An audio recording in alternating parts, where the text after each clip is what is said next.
நிறுத்தி பிரார்த்தனை பண்ணுங்க. கட்டாயமா அந்த விளக்கோட ஜோதியில வாராகியம்மன் அமர்ந்து நீங்க என்ன கேட்குறீங்களோ அதை நிறைவேற்றி கொடுக்கக்கூடிய வல்லமை பெற்றவள் வாராகி அம்மன்.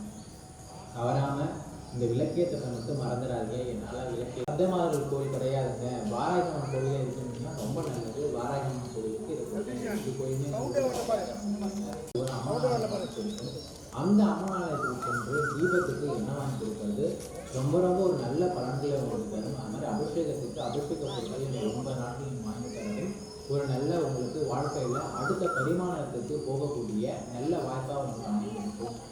இந்த சின்ன சின்ன 24ஆம் ஆண்டுக்கான ஆஷாட நவராத்திரி இன்னைக்கு வருது.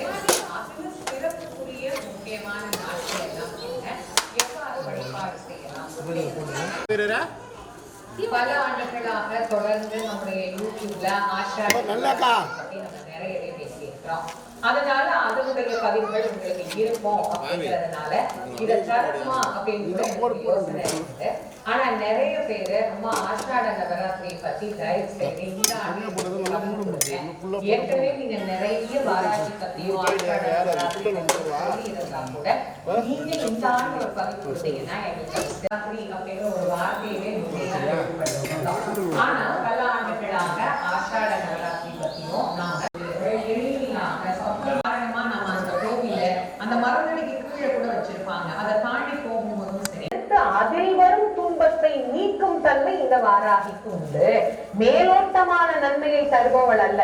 அதுதான் கூர்மையான அந்த பல்லு வச்சிருக்கிறார். நீங்க சாதாரணமான பன்றியில அந்த கூடிய பற்களை பார்க்க முடியாது. காட்டு பன்றியில மட்டும்தான் பார்க்க முடியும். அதனால அவருடைய அந்த உருவம் பாத்தீங்கன்னா கோவையா படமா வாங்கி வச்சோம்னா எங்க பூஜையாரெல்லாம் பார்த்தாருங்க நாங்க வந்து சாதாரணமான நிலைமையில இருக்கிறோம் அப்படிங்கிறத ஒரு கவலையே பட வேண்டாம். வாராகி படமாக இல்லாவிட்டாலும் அவள் நமக்கு ஜீவ நேரத்தை செலுத்துவதை அவள் சொல்வாள். அவளை எப்படி